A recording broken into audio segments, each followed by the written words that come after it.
서민들과 약자들을 위한 편파 방송, 그래서 진짜 공익방송 TV 민생연구소 시작하겠습니다.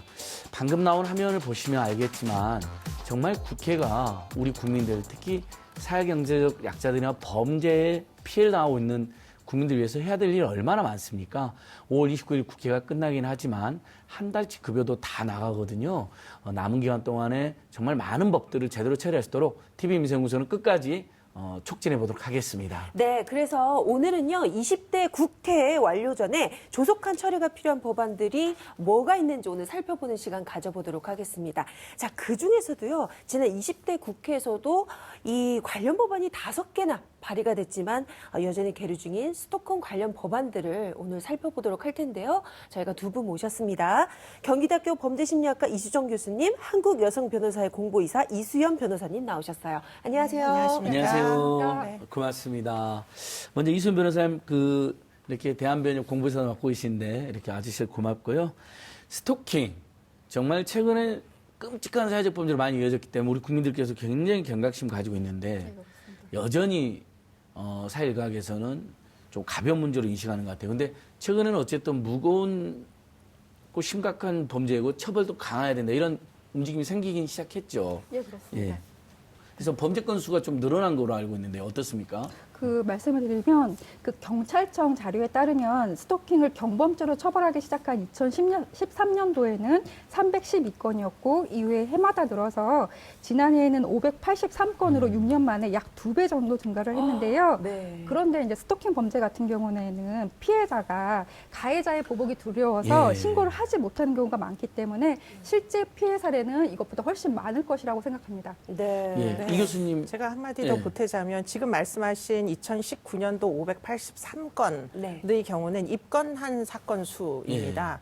그런데 이 입건까지 도달하지 못한 경찰에다가 신고를 했는데 입건을 안 해주는 사건 수를 네. 따지면 5천 건이 넘는 신고가 이루어졌습니다. 5천 건이요? 네, 그러니까 결국에는 10% 정도는 입건이 되는데 법이 미비하기 때문에 지금 이게 지금 스토킹으로 지속적 괴롭힘이라는 걸로 정의를 해야 될지 말아야 될지 사실 어렵다 보니까 사실은 거의 지금 90%가 사건화가 되지 못한다. 이게 현실입니다. 이야, 네. 심각합니다. 네, 얼마나 맞아요. 경찰이 신고를 안 한 분들도 있는데 신고한 분들만 5천 건이 넘는다는 건 정말 많이 당하셨다는 거예요. 또 그 중에서도 입건이 되는 경우는 정말 극히 일부분이다. 10%. 참, 네. 굉장히 좀 네. 안타까운 현실인데요.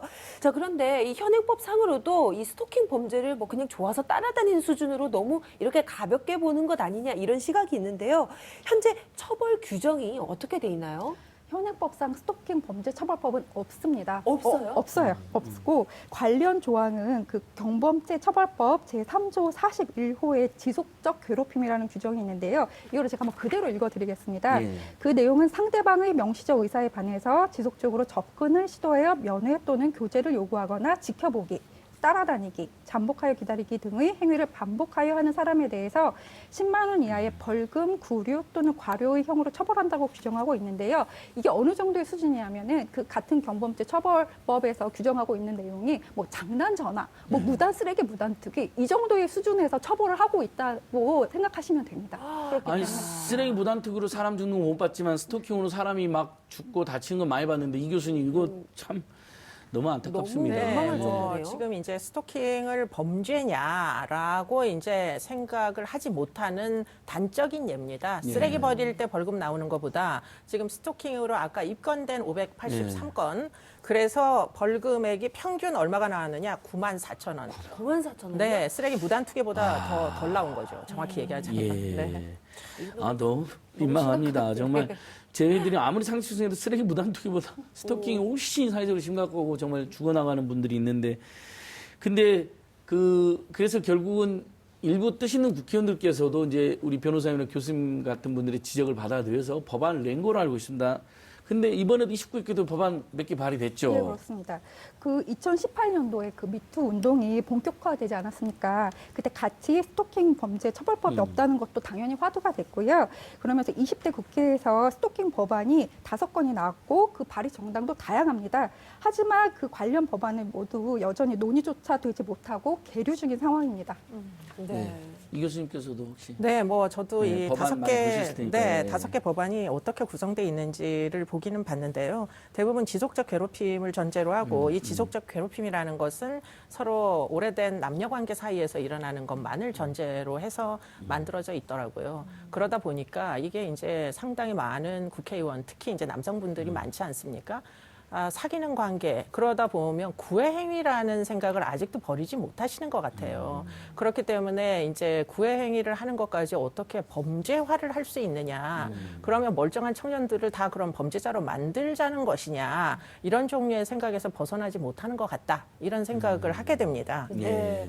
그 스토킹 관련 법안에 대해서 참 안타까운 점이 뭐냐면요. 이 법이 발의와 뭐 폐기 이게 한 20년 동안 계속 지속돼 왔더라고요. 자, 그래서 이 스토킹 방지법이 이렇게 국회 문턱을 넘지 못하는 이유, 아까 국회의원들이 그런 좀 안일한 의식인 것도 포함이 되겠지만 이유가 뭘까요, 변호사님? 그 스토킹 관련 법안을 말씀하신 것처럼 그 거의 20년 이상을 지금 계류 중인데요.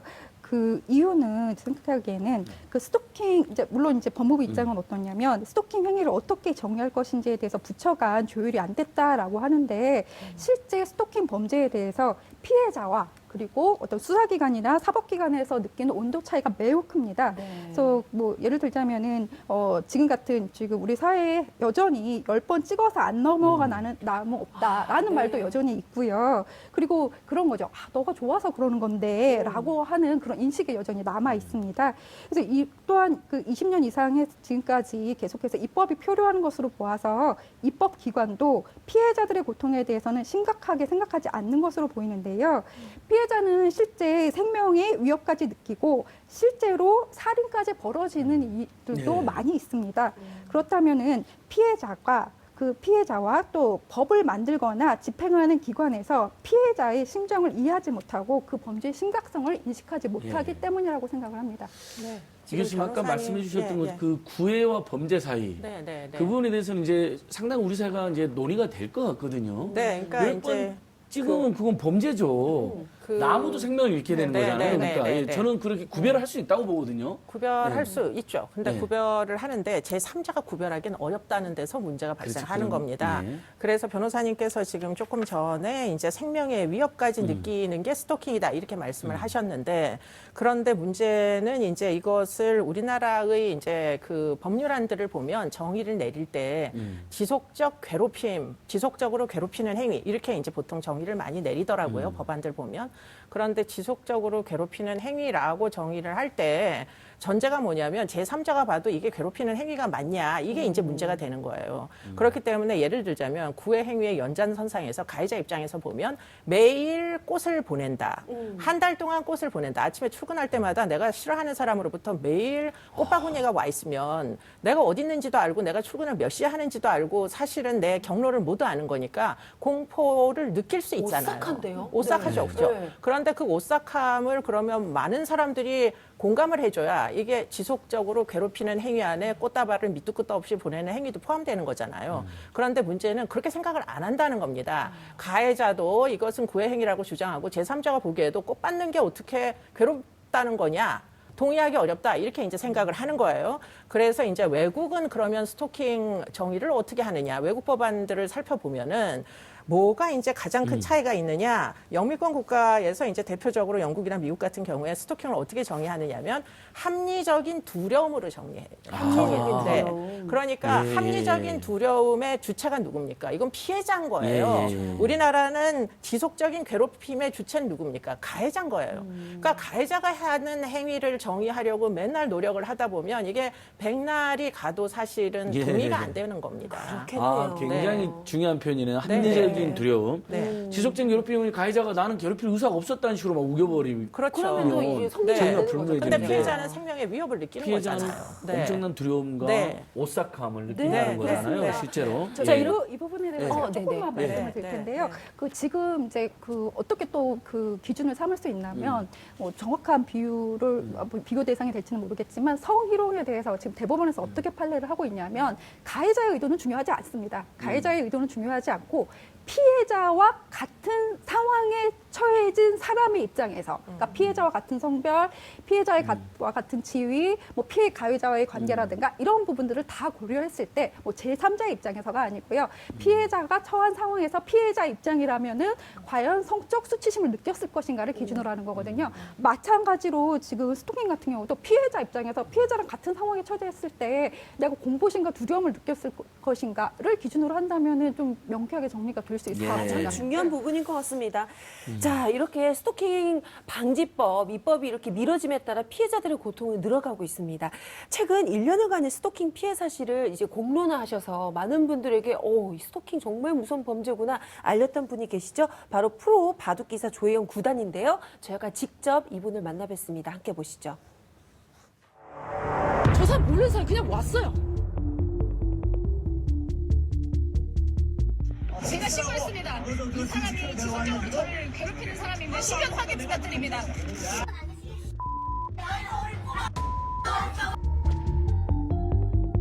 굉장히 이상하고 불쾌한 그런 낙서들도 있어요.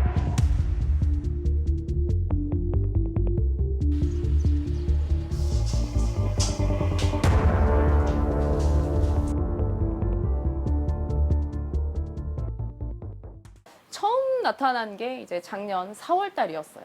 저는 그 사람을 처음 봤고 일면식도 없는데 이 사람은 저를 알았겠죠. 바둑 아카데미를 이렇게 시작을 하게 된 게 2019년 3월이니까 그 한 달도 안 되어서 제가 개원한 지 한 달도 안 돼서 나타난 거예요. 이제 툭 하면 들어왔어요. 들어와서 어이 조혜연 씨 나랑 얘기 좀 합시다. 뭐 이렇게 걸걸한 소리로 얘기를 하고 또 항상 이렇게 만취한 상태였습니다. 그런데 그냥 나가지 않고 건물 내벽에 낙서를 시작을 했습니다.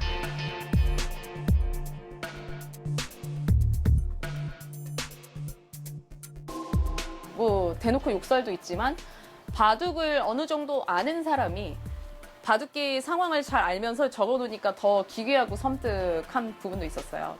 또 이제 사이비 종교 같은 그런 굉장히 이상하고 불쾌한 그런 낙서들도 있었고요. 올해 4월에 2020년 4월에 거의 반 미친 상태로 제정신이 아닌 상태로 나타났어요. 나는 소년들이 나한테 맡겨면 안 되지. 나 나이가 많아요. 어쩌라고 그러니까. 왜 나한테 저희들이 4월 7일에 들어와서 이렇게 이 사람이 난동을 피우니까 최초로 112에 신고를 했습니다. 제가 이제 신고를 하고 애들을 챙겨서 애들 4명이었습니다. 우리 학생들을 챙겨서 저기 별관으로 이제 피신을 했어요. 제가 저 사람을 제발 좀 처벌해 주십시오라고 얘기를 하니까 어디 맞은 데 있습니까? 이렇게 물어보시는 거예요. 맞은 데 없으면 저 사람 처벌할 근거가 없습니다. 라고 경찰분들이 얘기를 하시는 거예요.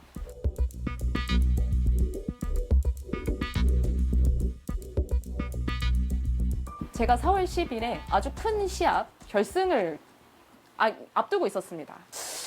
이 사람이 7일, 8일, 9일에 나타나서 이 결승을 집요하게 방해를 한 거예요. 8일부터 요 앞에, 이 정문이 있는 앞에 인도에 서가지고 하루 종일 소리를 지르는 거예요.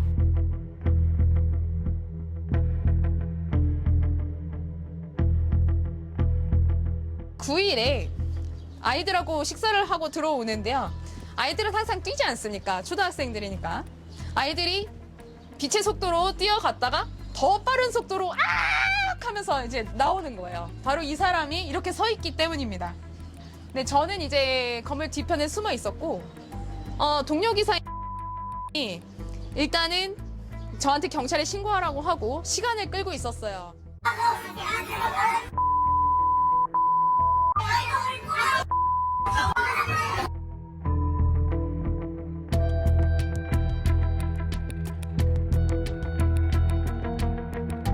(22일에만) 제가 112 신고를 3번을 했고요. 밤 9시 50분쯤 나타났어요. 여기 아카데미 앞입니다, 바로. 야, 조연이 쎄쎄야! 막 이러면서.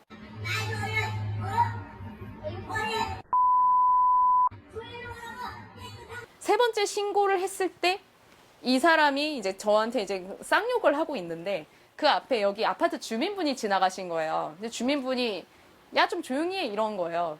그때 그 주민분한테 이제 입에도 담을 수 없는 험한 욕을 해서 직결 처분으로 이제 통고 처분, 즉 이제 5만 원형 벌금형을 받았습니다.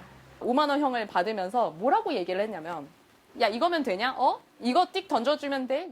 경찰관 분들이 6분 정도가 에워싸고 있는데도 나 내일 여기 또 올 거거든? 너 어쩔 건데? 약간 이런 느낌으로 우리 강력범죄 수사팀장님하고 미팅을 하고 있었습니다. 바로 이 자리에서요. 제가 이제 낙서를 보여드리러 내려간 그곳에 스토커 앉아있는 거예요. 오늘도 뭐 또 안 받아주고 가려고 앉아서 장어낸 게 없잖아. 이제 체포됐나 보다라고 생각을 해서 그날에는 제가 이제 일상생활로 다시 돌아갔는데 9시 반에 또 나타났어요. 이 무서우니까 반사적으로 옥상으로 도망을 갔어요. 너무 깜짝 놀랐죠. 이제는 막 뭐 싸그리 불질러 버리겠다 이렇게까지 얘기를 하더라고요.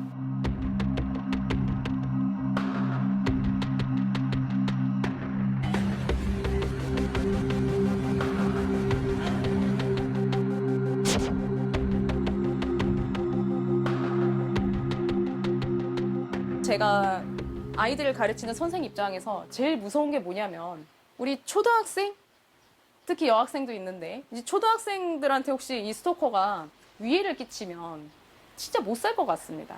그런 생각으로 이제 스트레스도 많이 받고 마음이 매우 복잡했는데요.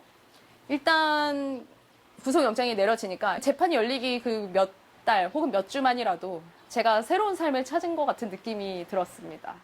저와 같은 피해자가 계속 나오면 안 되지 않습니까? 네, 그러기 때문에.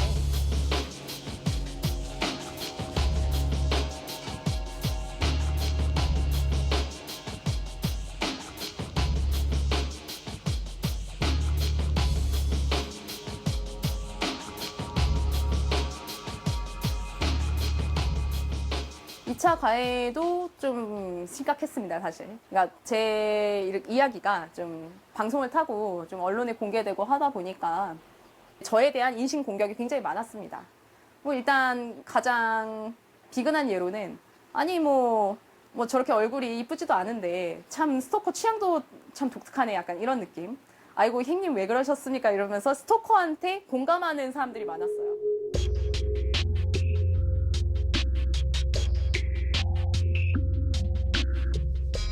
그 다음에 또 뭐 조혜연이 이제 여기 임대료 문제가 있어서 여기를 뭐 임대료를 내기 위해서 이런 일을 벌였다. 약간 자작극이다. 이런 말도 안 되는 음해.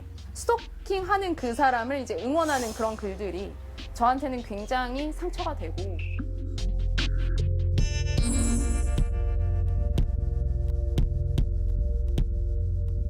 실제로 경찰분들이 이 피의자가 정황상 스토커가 확실함에도 아무것도 못해요.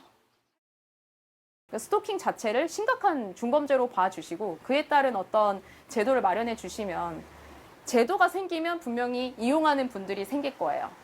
네, 피해자분들 정말 저도 같이 피해자지만 너무 힘드실 건데 이렇게 그 사회에서 스토킹에 관한 어떤 경각심이 올라왔을 때 뭔가 더 힘을 합쳐가지고 입법이 됐으면 좋겠어요.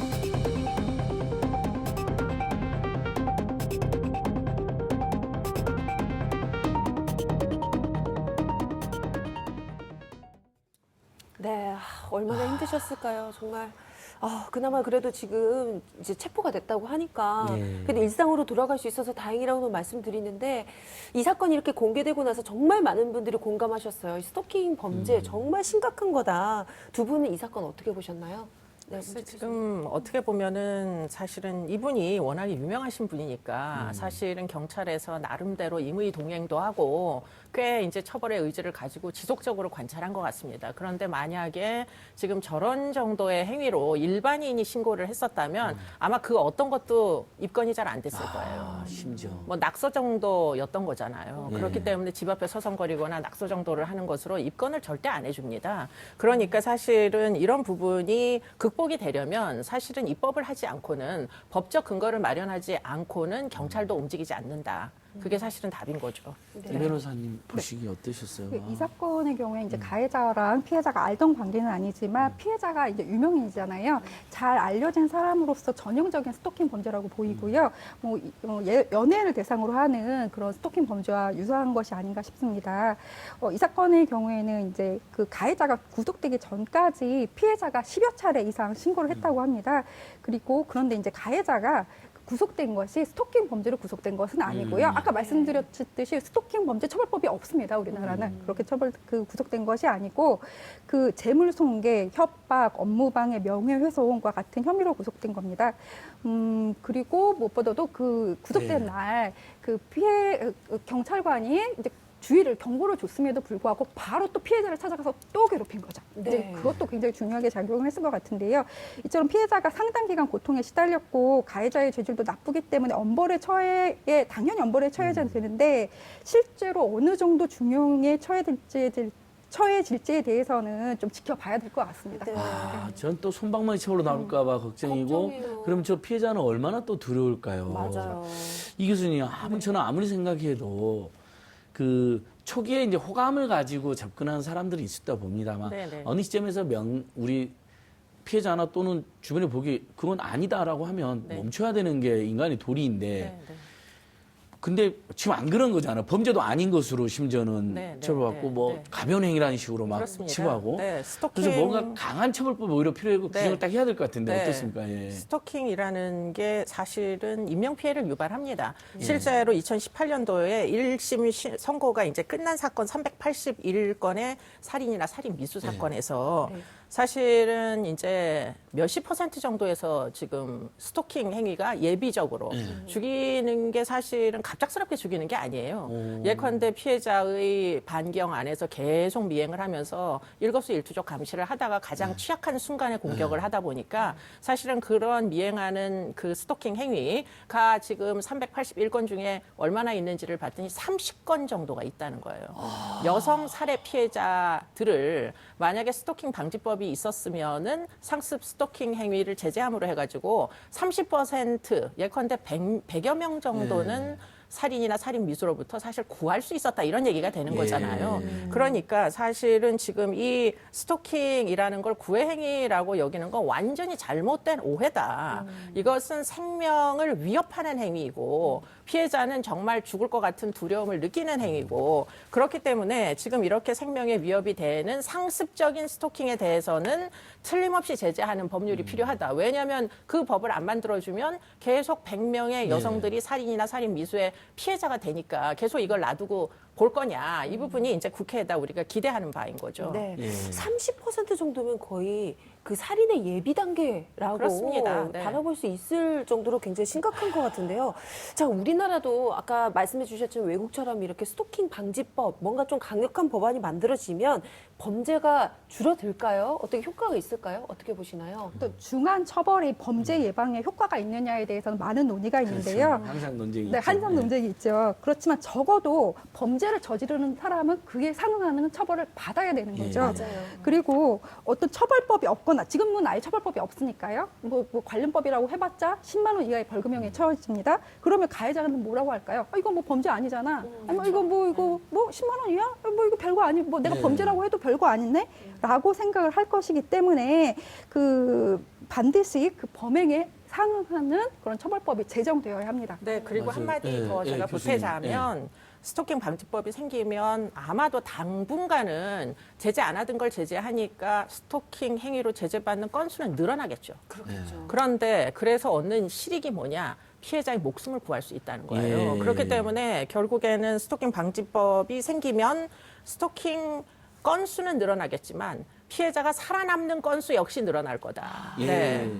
그리고 무엇보다도 교수님 저는 이게 범죄라는 명확한 인식과 규정만 돼도 그래도 저지른 사람도 있으면 엄벌하고 네. 그래도 그 상당수는 거기서 멈춰서 나중에 살인까지 안 가고 네. 집착도 줄어들고 이럴 효과가 있을 거거든요. 그래서 교수님 어떤 내용이 꼭 들어가면 좋을까요? 아까도 이야기한 대로 정의 부분을 지금 현행법에 이제 그 법안들 올라온 것에서 정의를 바꿔야 됩니다. 지속적으로 괴롭히는 행위가 아니라 정말 피해자가 합리적인 수준에서 누구라도 피해자 입장이면 두렵고 생명의 위협을 느낄 행위로 정의를 변경을 한다면 그렇다면 그 얘기는 무슨 얘기가 되냐면 당연히 상습적인 괴롭히는 행위, 굉장히 위험한 행위 이런 것들은 사실은 제재의 근거가 마련이 되는 것이고요. 그리고 그 법안에 꼭 들어가야 되는 게 수사를 피해자가 해서는 안 됩니다. 결국은 그런 것으로 신고가 되면 당연히 온 동네에 CCTV가 있으니까 신림동 사건 사실은 CCTV만 들여다보면 그 위험 위험한 행위를 누구나 알 수 있잖아요. 예. 누가 해야 되나요? 피해자가 해서는 안 되고 경찰이 해야 되는 거죠. 그렇기 때문에 수사 지원을 해줘야 됩니다. 그리고 또 한 가지 피해자의 생명권 보호를 위해서 분리시킬 수 있는 임시 조치 같은 거를 할 수 있게 꼭 만들어줘야 될 것 같습니다. 예, 이 변호사님께서도 어떤 내용이 꼭 들어가야 될지 한번 의견 좀 일단은 주십시오. 이 범죄의 특성이요. 계속 반복되고 좀 더 강화되고 나중에는 피해자의 생명이나 어떤 신체까지 침해한다는 것이거든요. 그렇기 때문에 초기에 경찰이 강력하게 대응을 하는 것이 중요하고요. 어떤 처벌 수위도 벌금형뿐만 아니라 실형 선고까지 가능하도록 입법을 해야 됩니다. 그리고 어떤 피해자 보호를 위해서는 필요한 경우라면은 어떤 가해자를 유치장이나 구치소에 일시적으로라도 유치할 수 있는 규정을 만들어야 됩니다. 네, 네. 그렇습니다. 아, 참. 얘기를 듣다 보니까 이 법이 아마 대다수 국민들은 이 법 좀 생겨났으면 좋겠어 라는 가격과 염원이 있었기 예, 때문에 그러니까 지금 법이 얘기된 지가 20년이 넘었거든요. 제가 답답 경범죄가 뭡니까? 사람이 그렇습니다. 죽어나오는데. 자, 20대 국회 얼마 남지 않았다고는 하지만 일을 좀 끝까지 제대로 해주셨으면 좋겠어요. 자, 이 국회 문턱을 넘기 위해서는 어떻게 우리가 노력을 해야 될지 마지막으로 한 말씀씩 부탁드리겠습니다. 네, 일단은 이제 피해자들이 느낄 수 있는 그 두려운 부분에 대해서 많은 국민들이 좀 다 공감을 해주셨으면 좋겠어요. 예. 국회의원은 물론이고 지금 일반인들도 신림동 사건을 보면서 또는 안인득 사건을 보면서 예. 정말 무섭구나 하는 것들 좀 공감을 해주시면 틀림없이 이 법의 절실함을 아마 이해를 하실 겁니다. 예, 네. 이 변호사님께서도. 그 스토킹 범죄는 이미 심각한 사회 범죄이고요. 중앙 범죄입니다.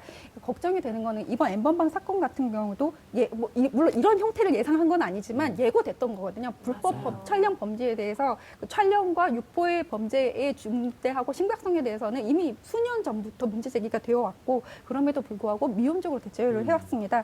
그것처럼 N번방 사건처럼 지금처럼 언젠가 또 큰 사건이 터지고 공론화됐을 때 그때서야 심각성을 인지하고 뒤늦게 입법을 하고 대처할 것인가 그런 걱정이 들고요.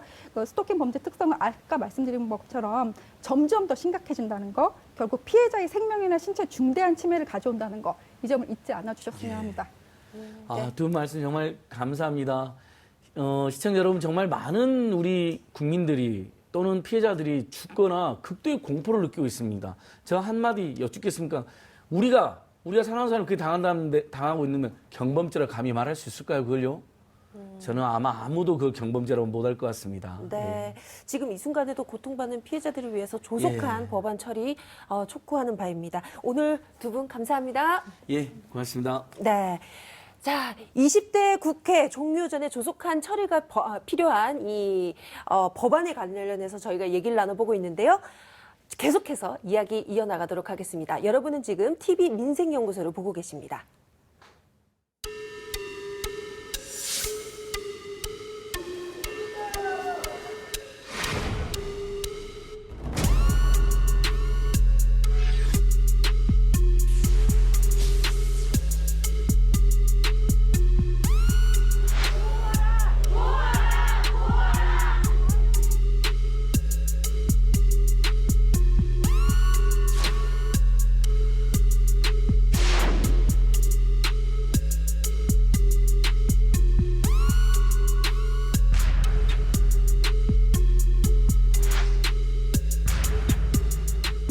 저는 남은 임기 동안 국민과 함께 궁당 극복에 매진하면서 위기를 기회로 바꾸는데 전력을 다하겠습니다. 국회에 이미 법이 제출되어 있습니다. 국회가 조속히 처리해 주시길 바랍니다.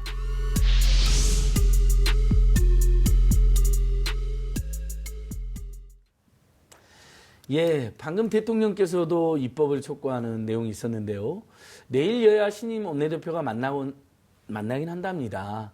더 빨리 만났으면 했는데 야당 원내대표님의 상도 있었고 그러니까 국민들이 그거 정도는 이해할 거라고 봅니다. 근데 법이 조금만 통과된다는 분위기도 있다는데 이거 정말 말 안 됩니다. 5월 29일까지 방금 말한 그 스토킹 방지법부터 시작해서 정말 우리 국민들이 염원하는 법들 많이 통과됐으면 좋겠습니다. 네, 특히 뒷전이었던 민생 관련 법안들 통과시키는지 아닌지 저희가 두 눈 또 이렇게 부릅뜨고 지켜보도록 하겠습니다.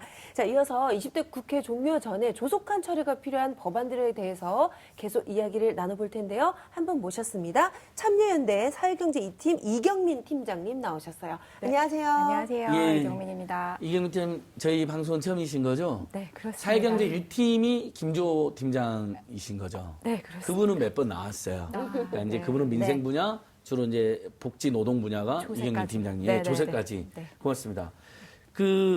지금 바로 입법 이야기를 해야 되는데요. 20대 국회 이제 최악의 국회라는 지금 많이 했던데 실제 법에서도 법안 처리 통계에서도 그게 나오는 것 같던데요. 2만 4천 건 정도 법안 발의됐는데 3분의 2가 곧 자동 폐기된다면서요. 네. 이건 뭐 대부분의 법이 폐기되는 거나 그러네요. 다름없는데 어떻게 평가하십니까? 우선 입법 실정만 놓고 보면 역대 최악이라는 평가가 있는데요. 만약 이번에 본회의가 열리지 않게 되면은 이번 국회 법안 처리 실적 약 37% 정도, 이는 역대 최저인 19대 국회 법안 처리율 약 42%보다 낮은 수치입니다. 그러나 중요한 점은 숫자를 놓고 판단하기보다는 정말 중요하고 필요한 법안이 통과가 되었는지 아니면 논의되지 않은 채 폐기되었는지 그 점을 좀 우리가 중심적으로 봐야 될 것 같고요. 네. 20대 국회에서 헌정사상 최초로 대통령 탄핵안이 통과가 되었고요. 사회적 참사 특별법, 선거제 개혁과 공수처 설치, 또한 유치원 3법 등이 통과된 점은 매우 의미가 있지 않나. 네. 그러나 반면 인터넷 전문은행법이라든지 개인정보보호법 등이 좀 개혁된 점은 너무 안타까운 일인 거고요. 더하여 현재 국회에서 이동통신 공공성을 좀 무력화시키는 법안이 논의되고 있어서 이 또한 좀 아쉬운 점인 것 같습니다. 네. 방금 이동통신 공공성 계약에서 통신 요금 인가제가 전문가시잖아요. 폐지되고 있어가지고 사실 저 방금 국회 앞에서 이런 시간이 왔습니다. 그러셨군요. 요금 인가제는 요금이 인상되지 않도록 정부가 제어할 수 있는 장치인데 그게 갑자기 폐지될 위기에 있는데요. 국민 여러분, 아무튼 많은 통신 시민 소비단체 맡고 있으니까 관심 한번 부탁드리고요. 네, 저희 예. 관심 가져야 되겠습니다. 예. 특히 20대 국회에서는요, 이 사회 정책 분야의 이 입법 과제들이 제대로 논의되지 않았다라는 평가가 있습니다. 여기에 대해서는 어떻게 생각하세요? 네, 20대 국회의 특징이라고 한다면 법안 쟁점의 법안은 거의 지지부진했다라고 볼 수 있고요. 여야 이해관계가 만약에 맞는 법안 중심으로 법안이 통과가 되었습니다. 또한 사회경제 분야를 놓고 보면 보건의료를 영리화시키는 법안들이 대거 통과가 되었는데요. 우선 제가 예를 들자면 박근혜 정부 때 굉장히 통과시키고 싶어했던 규제프리존법이라는 것이 있습니다. 네. 보건의료, 환경 뭐 등등등 다양한 모든 분야가 다 규제가 완화되는 것인데 이것이 규제 샌드박스라는 정책으로 관련 법안들이 통과가 돼서 각 지역에서 각 분야마다 지금 규제가 완화되고 있는데 이 또한 너무 방대하게 규제가 완화되고 있다 보니까 저희가 지금 모니터링을 좀 못하는 상황이고요. 또한 인보사 들어보셨죠? 네. 인보사 때 TV민생연구소도 한번 심각하게 다뤘습니다. 몇 번 네. 다뤘습니다. 이제 철저하게 사람의 생명과 안전과 직결되어 있기 때문에 철저하게 검증이 돼야 됨에도 불구하고 이거를 규제 완화하는 첨단 의료재생법, 그다음에 혁신의료기기법들이 통과가 되었고요. 가장 심각한 것은 개인정보보호법이 개약됐다라는 점인데 여야의 이견 없이 통과가 되었습니다. 네. 만약에 이 법이 통과가 되면 어떻게 되느냐? 민감 정보라고 해서 보건의료나 뭐 나의 정당 정보 등등등 이러한 정보들이 개인의 동의 없이 상업적으로 기업들이 사고팔 수 있게끔 되었는데 여야 간의 이견 없이 통과되었다는 점은 매우 아쉬운 점이고요. 예. 근데 반면 이제 민생을 위한 법안들은 제대로 논의되지 않고 있다는 점은 매우 아쉽지 않나. 그러니까 그 생각이 경향을 들어요. 보면 네. 대기업들이 로비를 한 어떤 규제 완화들이 너무 손쉽게 처리되는 것 같아요. 뭐 필요한 규제도 완화해야 되겠지만 우리 국민들이 동의하지 못하고 대기업들이 특혜를 요구하는 법들이 자꾸 통과되고 서민들이 위하는 법은 통과도 안 되고 있는 거예요. 형제복지원법도 지금 통과 안 된 거죠. 이경민 팀장이 열심히 활동했잖아요. 네, 맞아요. 네. 그래서 저희가 VCR을 또 준비를 아, 했습니다. 예, VCR 네, 보고 올까요? 그렇습니다. 예. 자, 오랜 기다림 끝에 과거사법 이번에 20대 국회에서 통과되느냐 정말 많은 분들 기대를 하셨을 텐데요. 자, 형제복지원 피해자 모임 한종선 대표를 만나서 저희가 그 목소리 담아봤습니다. 여러분 함께 보시죠.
제 안에 붙어 있는 종양 같은 게 떨어져 나가는 듯한, 그 종양이 떨어지면은 그거도 한때 내 몸속에 붙어 있던 것인데 갑자기 사라지면 또 허전한 느낌도 있을 거지 않습니까? 그게 한편으로 걱정이 돼요. 그럼에도 불구하고 진상규명을 요구할 수밖에 없는 이유는 살아남기 위함이니까.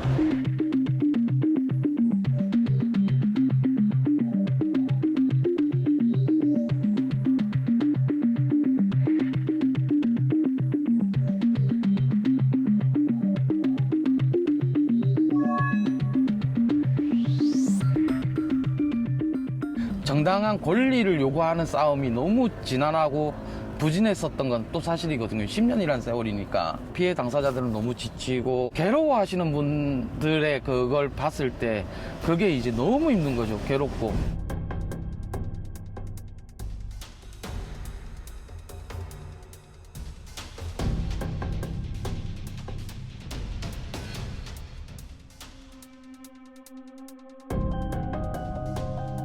일단 저하고 연락이 공유가 가능한 사람들이 한 250여 명. 부산 쉼터, 우리가 그 부산시에서 이렇게 제공해 주는 쉼터에 또 연락되신 분들이 또 있고 해서 한 400여 명 되지 않을까 싶어요. 대부분이 그 기초생활수급자라든가 아니면 저소득층이고, 그 가난이 완전히 대물림되는 거죠. 내가 일한 만큼 노동의 대가도 받지 못하고 오히려 착취를 당하는 삶을 반복하다 보니까 되게 어려운 환경이고, 지병에다가 그 트라우마까지 있다 보니까 사회 관계망조차도 이루어지지 않다 보니까 힘들어요, 다들.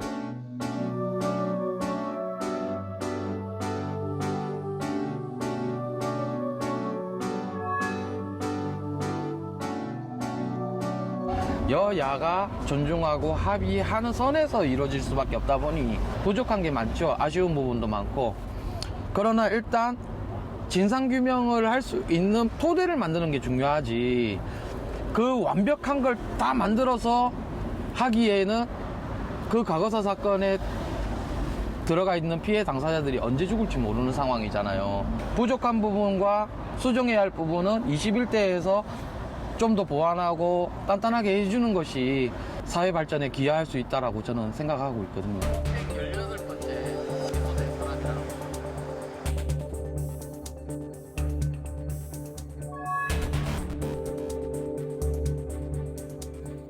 왜 잡아갔는지 그걸 밝히는 게 우선이죠. 그리고 그 국가폭력이 인정이 된다면 그 조사한 결과를 가지고 국가한테 책임을 묻고, 국가는 지금 당장의 대통령이 그 저지른 일은 아니지만은 역대적으로 이어온 역사니까 대통령으로서 책임을 지고 미안하다, 앞으로 이런 일 없도록 대책 마련하겠다, 이렇게 해주는 거야말로 좋은 거죠. 그게 진상규명을 위한 과거사법이 존재하는 이유라고 봐요.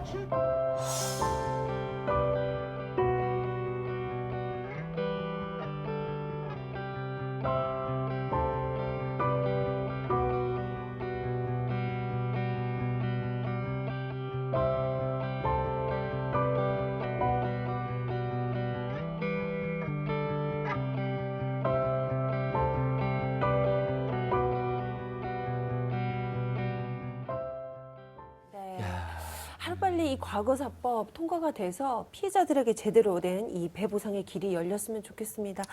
아, 참. 예. 저희도 형제복지원 입법 촉구 여러 번 했었잖아요. 네. 여야가 합의도 한다고 했는데 아직도 딴지를 잡는 분들이 있다고 하니까 화가 나는데요. 네. 이경민 팀장이 속했던 참여연대 사회복지원에서도 저 이슈는 여러 번 연대하고 그랬었잖아요. 네, 지금 입법 촉구 같이 하고 계시는 네, 거죠? 같이 연대해서 하고 있는데요. 네. 우선 2018년에 검찰 과거사위원회에서 이제 형제복지원 사건을 조사하고 국가 책임은 인정은 했습니다. 그런데 네. 뭐 사건의 진상규명이라든지 아니면 책임자 처벌, 또 재발 방지라는 그 제도로 이어지지는 못했고요. 다 아시겠지만 이제 최승우 씨가 국회의원 회관에 네. 올라가서 고공농성을 하셨잖아요. 네. 그래서 지난 7일 날 이제 과거사법을 여야가 처리하겠다라고 극적 합의를 했는데 합의한 지 딱 4일 만에 미래통합당이 그 합의를 깨고 안 되겠다, 이 법은 다시 소관위로 넘어가서 재논의를 해야겠다, 전면 수정해야겠다라고 지금 밝히고 있어서 또다시 법안 통과가 무산될 위기에 봉착해 있습니다. 너무 안타까운 일이 아닐 수 없고요. 예. 이 피해자들을 위해서 과거사법은 20대 때 꼭 속히 통과가 되어야 될 것 같습니다. 예, 그래서 우리 시민 인권단체들의 활약이 꼭 필요한 건데요. 계속 애써주시고 저희도 같이 하고요. 그 다음에 지금 이제 시간이 얼마 남지 않았는데 지금 국회 계류 중인 굉장히 중요한 민생 복지 노동 법률들 있지 않습니까? 우리 주택 세입자 보호 법률이라든지 특수고용 노동자들 권리법이라든지 몇 가지 긴급히 설명 좀 해주세요. 예. 네, 사회경제 분야에서 꼭 필요한 법이라고 하면 수십 가지를 제가 나열할 수 있지만 만약에 대표적으로 꼽는다면 공공의과대학 설립, 지금 코로나 때문에 공공병원 확충이 굉장히 중요한 상황이라서요. 예. 그다음에 종합부동산세법, 주택임대차보호법 개정이 있어야 되고 네. 또 사회서비스원법이 제정이 굉장히 지금 시급합니다. 먼저 종합부동산세법 개정안에 대해서 좀 말씀을 드리면 종부세 아시죠? 예, 2005년에 부동산 보유에 대한 조세 부담의 형평성을 좀 제고하기 위해서 도입이 됐습니다. 그런데 이명박 정부가 이걸 후퇴시켰고요. 다시금 문재인 정부가 종부세를 좀 정상화하기 위해서 정책을 내놓았습니다. 그래서 2019년 12월에 주택시장 안정화 방안을 발표했습니다. 이제 그 일환으로 이제 법안이 발의가 됐는데요. 내년부터 종부세 인상이 되려면 20대 국회 때 반드시 통과돼야 됨에도 불구하고 사실 지난 며칠 전에 기획재정위원회 소위가 열렸어요. 그래서 상정이 됐는데 뭐 예상 가능하듯이 미래통합당은 반대, 그리고 집권 여당인 더불어민주당도 굉장히 소극적인 태도로 나와서 지금 통과가 좀 어려운 상황입니다. 그래서 만약에 이게 통과가 되지 않으면 종부세 인상이 좀 더 늦춰지게 되는 상황이죠. 부의 그 불평등이 굉장히 심한 우리나라에서 예. 매우 필요한 법안인데 좀 안타깝습니다. 그러니까 그 다주택자들한테 세율 조금 올리는 거잖아요. 정부가 발표한 거. 네, 그게 좀 많이 국회 가진 처리가 안 되면 사람에게. 실제로는 네. 세율이 안 올라가는 거잖아요. 네, 그렇습니다. 네, 그 그렇습니다. 공공의과대학법 굉장히 그 흥미로운데 약간만 설명해 주시죠, 시청자들께. 공공의과대학법. 네, 지금 병상수 대비 네. 공공병원이 저희가 약 10%밖에 되지 그렇죠. 않고요. 사실은 메르스 때에 비해서도 약간 살짝 낮아졌다라고 해요. 병원도 부족하지만 사실은 공공의료인도 굉장히 부족해서 이 공공의과대학을 설립함으로 인해서 또 이렇게 많은 그 의사분들이 배출될 수 있는 되게 중요한 법이죠. 네, 결국 우리 그렇습니다. 국민들이 제일 유리해진 법이잖아요. 양질의 보건의료 서비스 받을 수 있게 하는 그럼요. 법이라는 네, 거죠. 네, 네. 좋습니다. 네, 그렇군요. 예. 아, 진짜 시간만 있으면 20대 국회에 처리돼야 될 법안 네. 몇 시간 동안 지금 얘기를 나눌 수 있을 것 같은데. 주택 사회서비스원법도 한 아유, 20초만 설명을. 그런데 지금 시간이 시간이- 얼마 남지 않아서 네, 네. 자, 됩니까? 그렇습니다. 자, 20대 국회 유종의 미를 거두기 위해서는 남은 기간 동안 어떻게 해야 될지 마지막으로 한 말씀 부탁드리겠습니다. 아, 네. 사회서비스원법도 살짝 짧게. 설명하시면서 네. 예, 네, 이야기 사비스- 나왔으니까. 저희의 사회 서비스가 대부분 민간에 맡겨져 있기 때문에 그걸 공공성을 강화해서 서비스의 질을 높이고자 하는 법이기 때문에 당장 통과가 돼야 되고요. 20대 국회 얼마 남지 않았습니다. 무엇보다 코로나라는 위기 상황에서 민생을 위한 법안이 통과가 돼야 되고 또 반면 민생을 위협하는 법안이 졸속이 처리되는 일 없어야 되죠. 아까 말씀드린 전기통신사업법. 그 요금중과제 없애는 그거 거, 없애는 그거 거는 그러면 안 되죠. 그 내용은 예. 당장 삭제가 돼야 되고요.